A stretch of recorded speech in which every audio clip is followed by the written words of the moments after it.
Olá, eu sou a professora Francimar Paixão e nós daremos continuidade à disciplina Arte, Educação, Arte Terapia. Essa disciplina ela faz parte da estrutura curricular da pós-graduação em Educação Especial na Perspectiva Inclusiva do Instituto IESE. Anteriormente, nós falamos da arte no contexto da educação especial e nós vimos quais são os direcionamentos que a base, no caso a BNCC, ela propõe para o trabalho junto a essa componente curricular.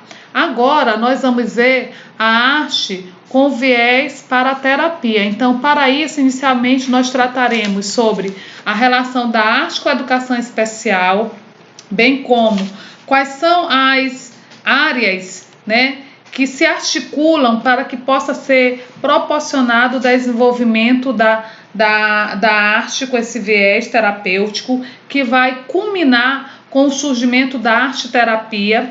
E dentro da arte-terapia nós apresentaremos o seu contexto histórico, quais os objetivos da arte-terapia, qual é o público a quem se destina, quem é o profissional que pode estar desenvolvendo esses trabalhos e, por fim, nós apresentaremos algumas sugestões metodológicas pautadas nos procedimentos da arte-terapia.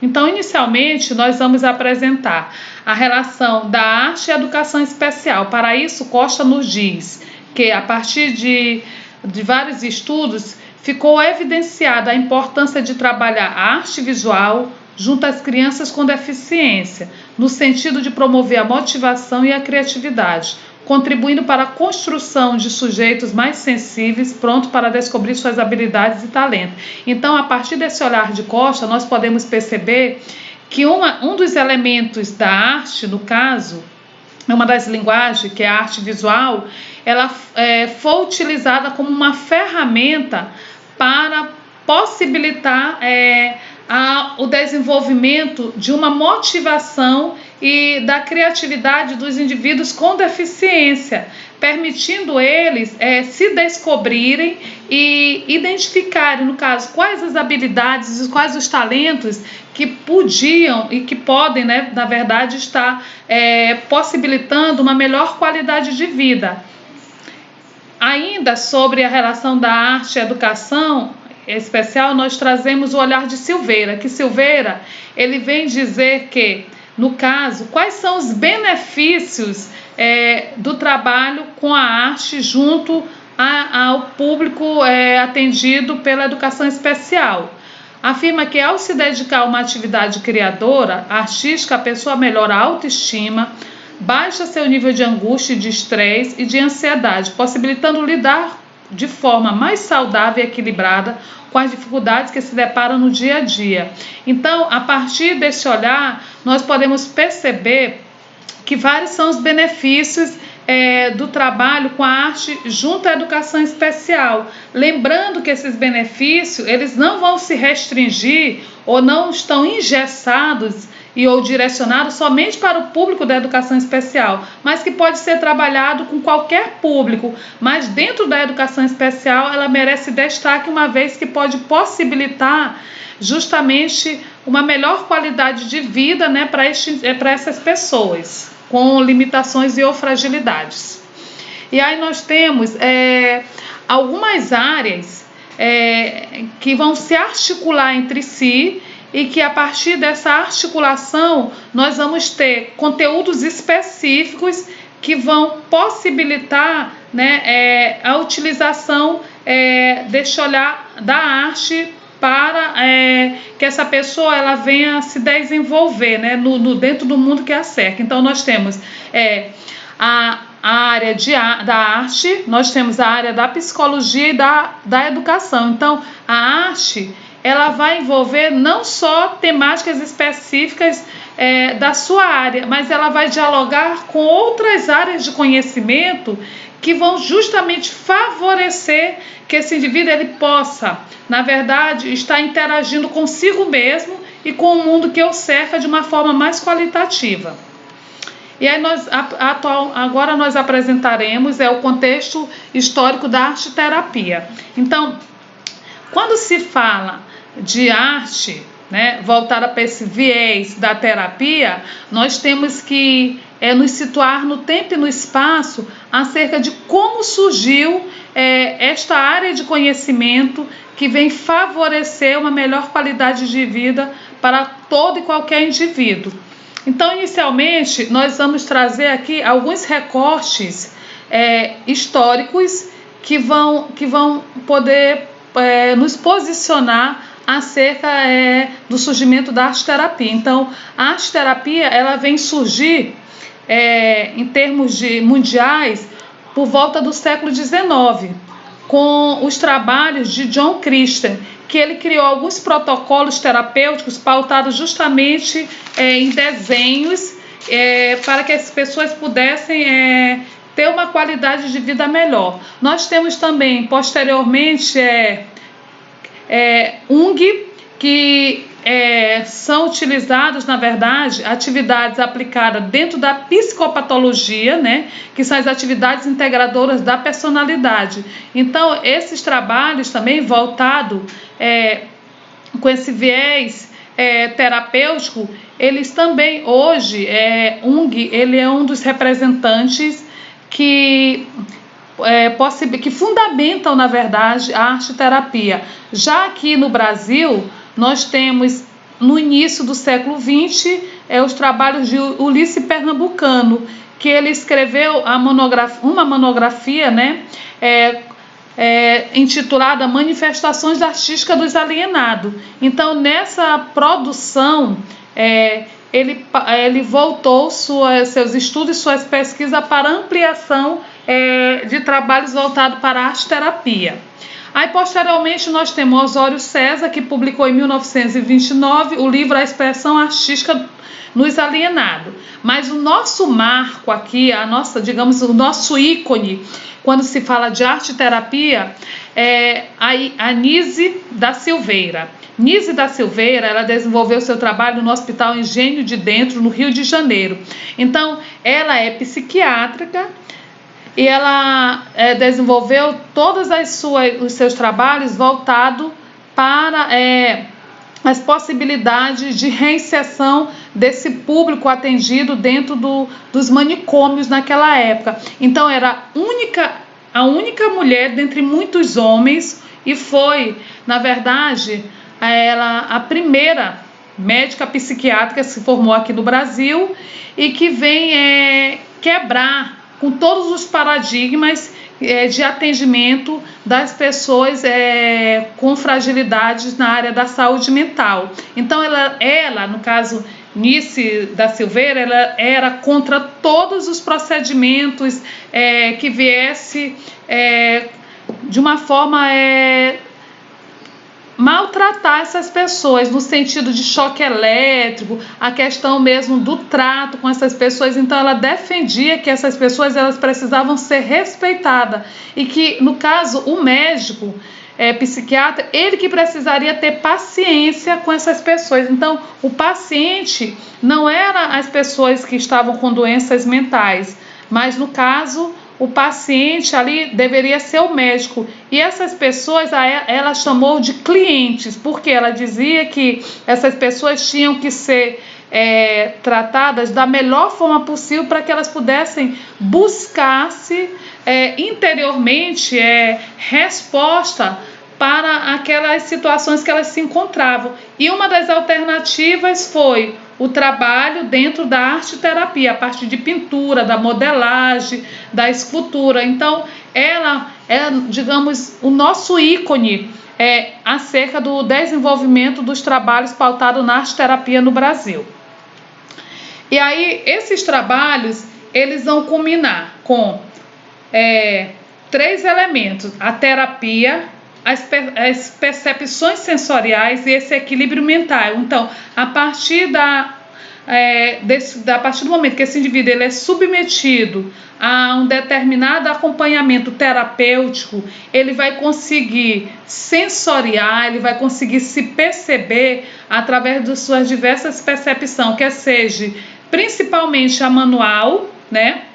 Principalmente a manual, que vai culminar com essa possibilidade desse equilíbrio mental. Então, esses 3 elementos, eles dizem respeito ao resultado, né, da arte-terapia, da finalidade da arte-terapia. E aí, então, o que seria arte-terapia?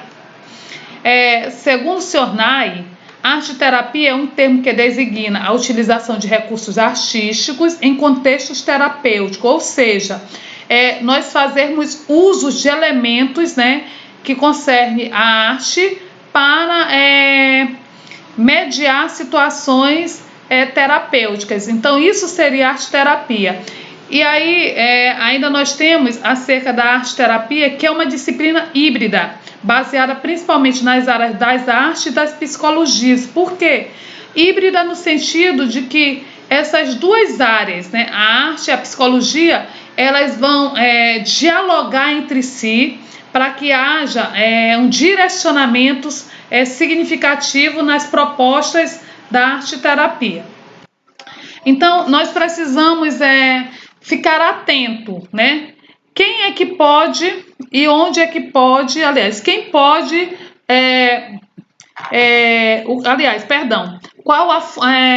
qual a área de atuação do arte-terapeuta, que no caso é o profissional. Então, o arte-terapeuta, ele pode atuar nas ONGs, nos consultórios, CREAs, nos CRAs, nos presídios, nas instituições de recuperação social, na área de educação e na área de saúde.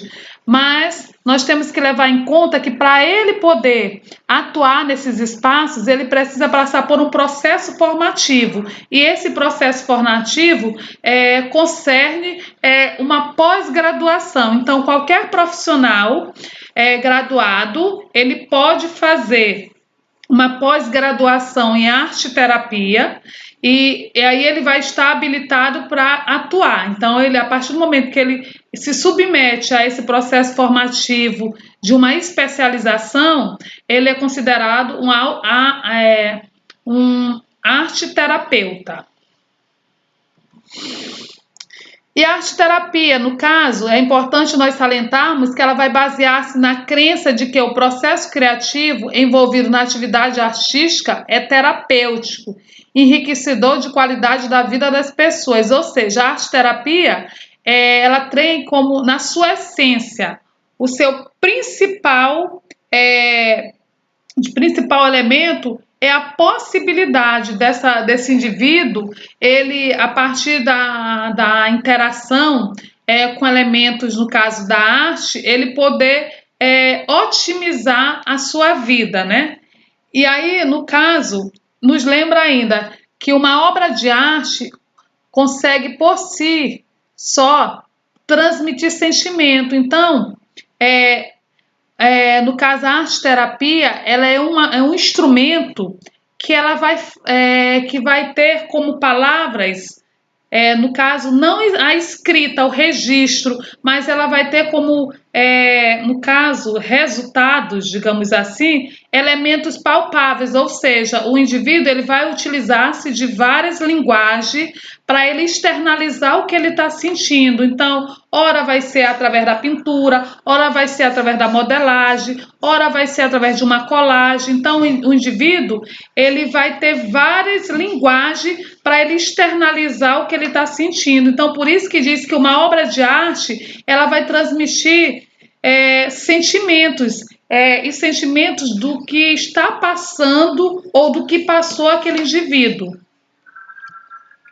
Então, por isso que os objetivos da arte-terapia, segundo a Wikipédia, são, inicialmente, atuar como um catalisador, favorecendo o processo terapêutico de forma que o indivíduo entre em contato com conteúdos internos e muitas vezes inconsciente, normalmente barrado por algum motivo, assim expressando sentimentos e atitudes até então desconhecidos. Então, catalisador é no sentido de que o objetivo primordial da arte-terapia é justamente a busca por esse equilíbrio. Não é que a arte-terapia ela vai te proporcionar equilíbrio, mas ela vai te proporcionar meios, mecanismos para que você, através da interação com a linguagem artística, você consiga se comunicar consigo mesmo e consiga identificar o que te causa determinadas situações e o que você pode fazer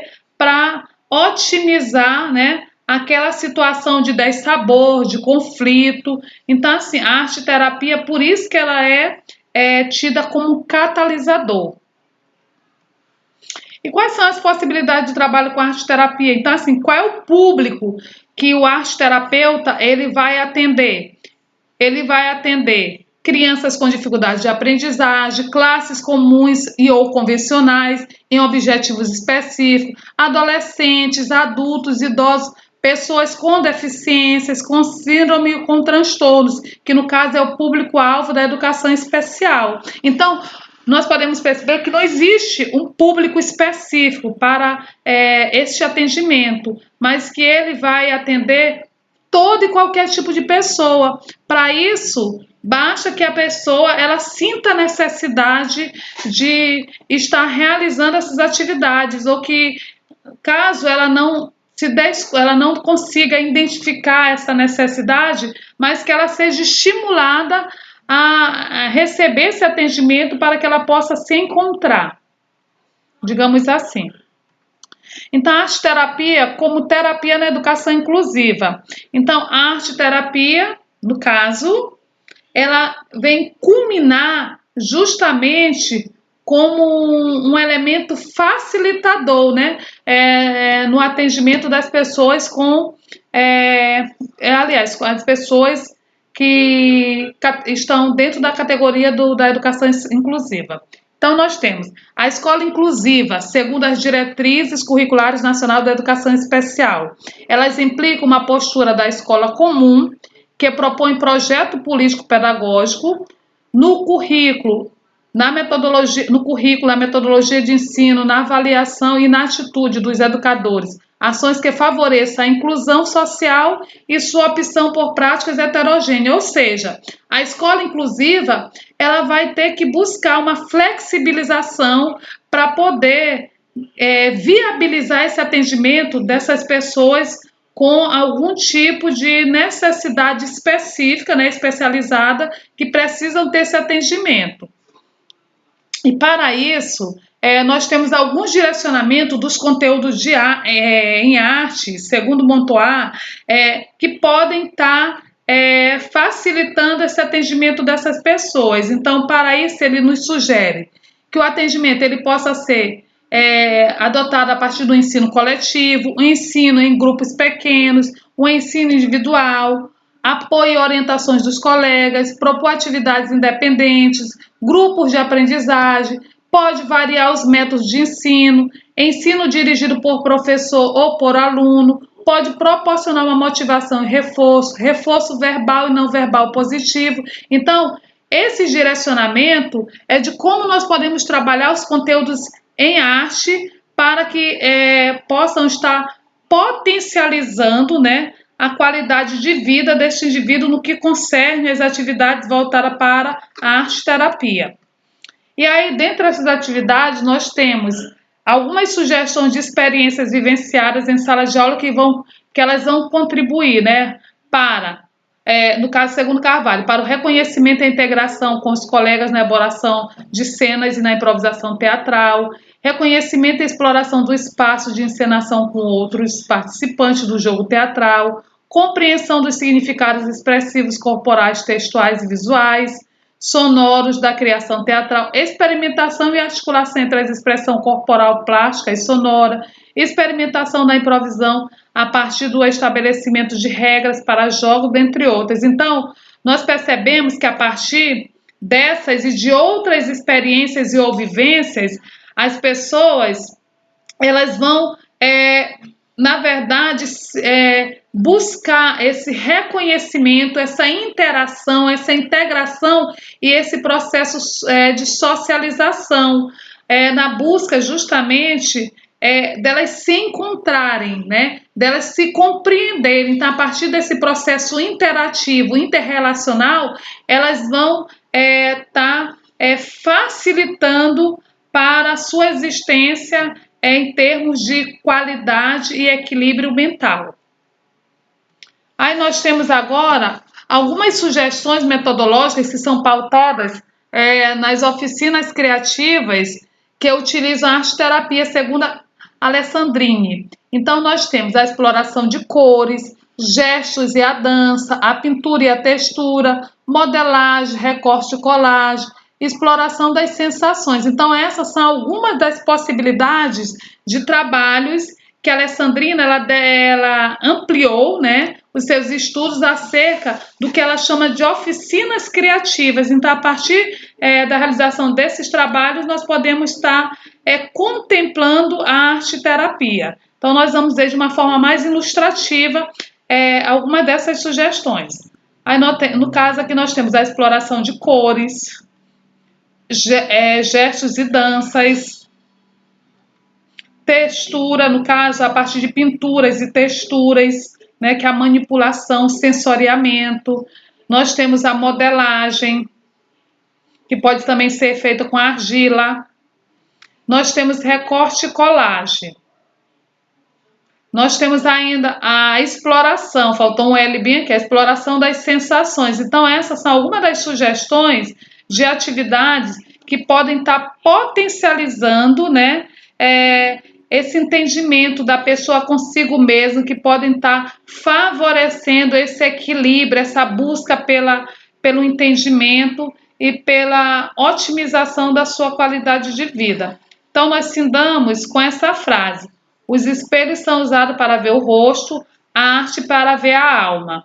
Então, eu convido vocês a ampliar mais a nossa temática a partir da nossa interação amanhã na nossa aula, no caso.